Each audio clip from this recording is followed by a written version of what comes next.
Today I'm going to be showing you guys how Parker painted this Superman statue. This model was designed by ESM, and you may be noticing it's a bit on the simple side compared to some of Parker's usual projects. He chose this model so that he could easily demonstrate all of the basics for model painting, and we put together a 6+ hour course over on Patreon, diving into topics such as prepping prints, airbrushing, cleaning your airbrush, masking putty, glues, paints, and so much more, whilst also guiding you through painting Superman.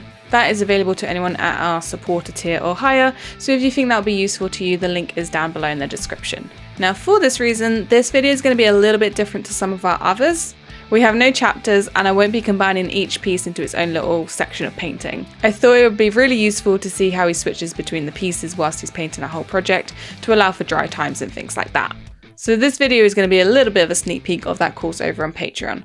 So let's get to it. So we have our printed model, and now these pieces need some tidying up before we can get to some painting. Before the month is out, we do also have a specific video for prepping and priming your prints, and so that's going to be a bit more in depth of all of this that I'm about to touch on here. He first starts by shaving off support nubs with his scalpel. If you caught our supporting guide available to free and paid members of our Patreon, you'll know we often use break heavies, so that for textured pieces like this, we're able to just slice off a nub rather than risk sanding away the texture of the print. To really make sure the pieces have a clean fit, Park uses a small sanding tool on his Dremel. Sometimes you can get these little holes or these little divots like he's showing here in Superman's hair. So he tidies these up by using a liquid putty such as this one.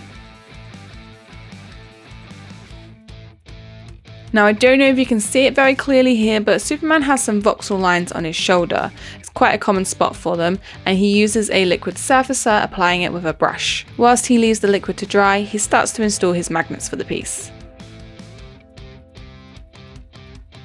Now he can pick back up Superman's head, and he's ready to sand away the most of the applied surfacer, just leaving it behind in the voxel lines, giving a smooth finish to the piece. Like I say, we have plenty more to cover in its own video, so make sure you subscribe for that. Once the prints are all prepped, they need to be primed, ready for painting. He uses Vallejo Panzer Grey to achieve this full coverage, and next he uses neutral grey ink through the airbrush to get a grayscale shaded look.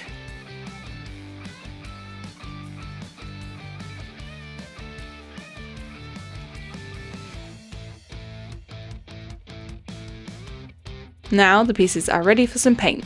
He starts with Superman's boots using natural red light through the airbrush to get an all over coverage. The gold and so flat range he uses is so pigmented, it gives this really vibrant colour.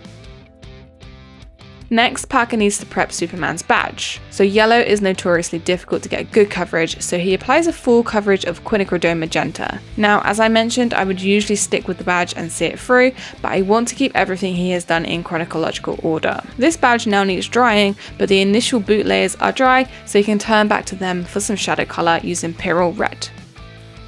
We want Superman to stay bright and true to the comic book style, so the added red is very subtle.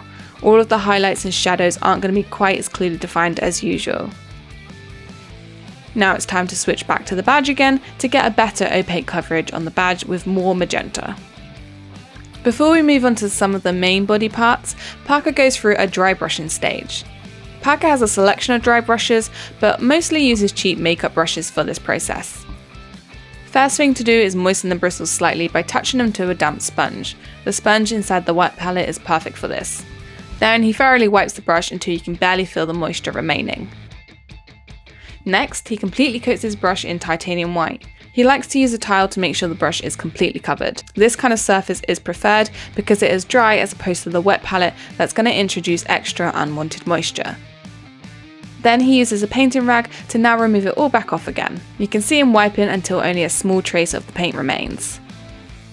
With his brush loaded, he brushes over the parts and you can start to see all of these textures come back to life. For smaller pieces like Superman's head, he switches to a smaller brush and follows the same process. Now he uses cobalt blue for the airbrush, applying thin layers to build up the coverage. Most of Superman's outfit is blue, so he cycles through the parts, building up more layers in shadowed areas.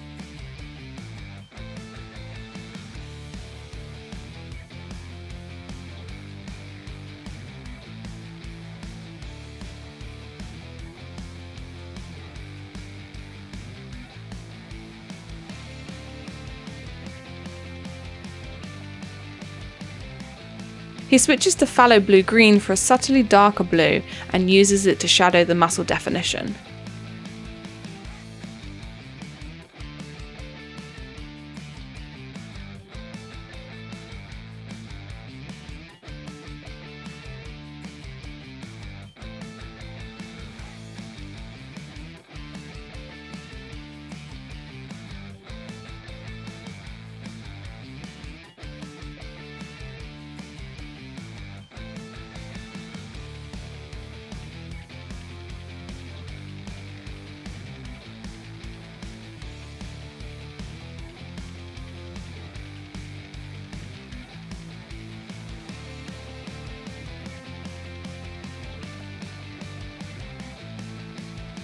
For the highlights on his outfit, Parker mixes cobalt blue with some light phthalo blue and chooses his sponge for applying to the upper areas.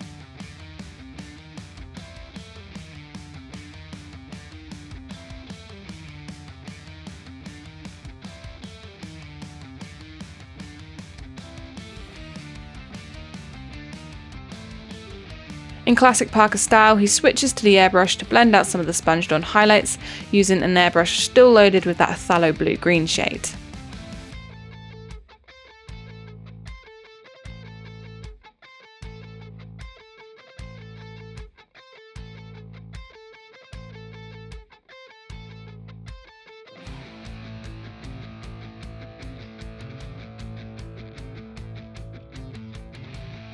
Next up is skin tone. Since we're keeping this model real simple, Parker went for his most basic skin tone mix using Titan Mars Pale, Burnt Sienna and Red Violet. He first base coats with a mix of the Burnt Sienna and Red Violet.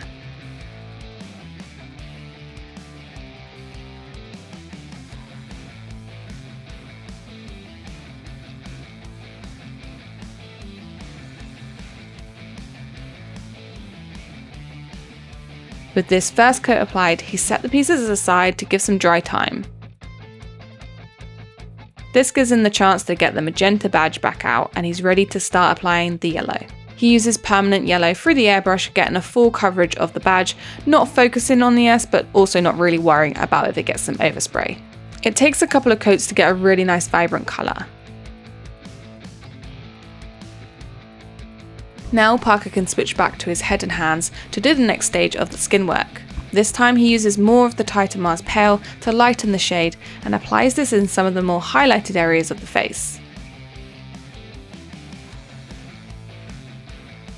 He then uses the same colours through the airbrush with an even heavier adjustment of Titan Mars Pale to blend together the darker and lighter base coated shades and giving him a paler top coat skin colour. He creates a darker skin tone glaze using inks and medium to apply some shadows, leaving us with this finished skin tone. Now we can move on to some other aspects of Superman's head, first making a dark brown mix for his hair. Parker mixes Burnt Sienna with Payne's Grey to give this really dark shade somewhere between brown and black. He applies with one of the larger brushes to begin. He uses his smaller size 0 brush to do some of the hairline and his sideburns. Using the same size brush and the same brown options already on his wet palette, he paints in his eyebrows. He continues uses some of the same colour options to paint in some of the highlights of his hair.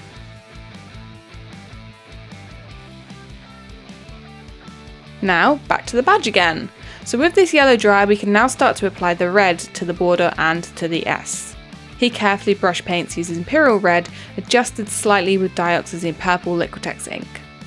For this, he uses his Raphael Kolinsky Sable size 2 brush.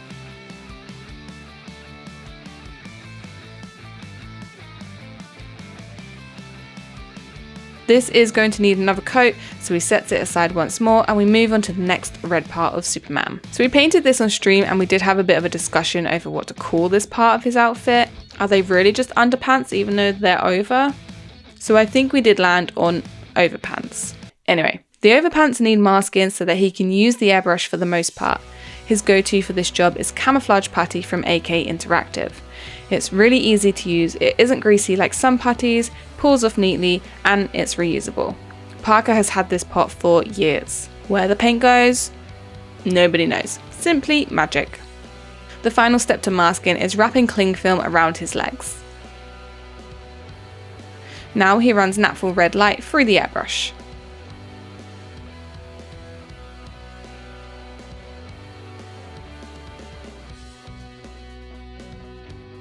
He sets this aside to dry and returns to the badge to do that second coat of red we talked about. Again, just with careful brush application.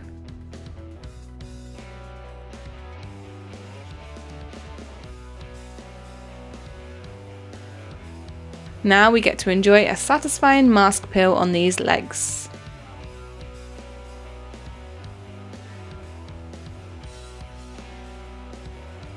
So that we can call this main part done, Parker glues the badge and his arms into place. We're not too far off finishing this model now, but Superman does have a very large cape. So Parker gets the base coat in this using natural red light through the airbrush. This needs dry time between doing the different sides, so that is easier to handle and you don't risk disturbing any of the paint having it propped up somewhere to dry. Next, Parker begins to paint in Superman's face. He first starts with his lips, using a heavily diluted glaze, applying in very thin layers. He uses this mix for his eyes too.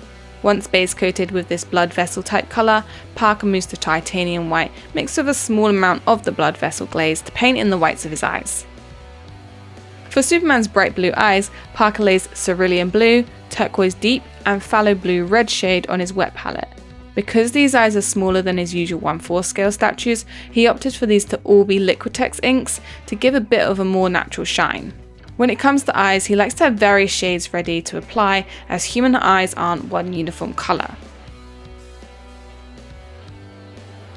To paint in the pupils, he uses black Indian ink and carefully dots in. And here is the finished face. For the sake of sticking to chronological order, he gets that cape back out and he finishes up by applying a darker red shade to act as some shadows in the folds of the cape. For this, he added a small amount of dark Cezanne purple ink to the Pyrrole red. And here is the finished model. Don't forget to subscribe so that you can see when our more detailed prep and prime video goes live. If you've enjoyed this video, please leave a like and drop a comment below. Thank you all so much for watching, and a special thank you to all of our patrons on screen. We couldn't make these videos without you. We will catch you all in the next one.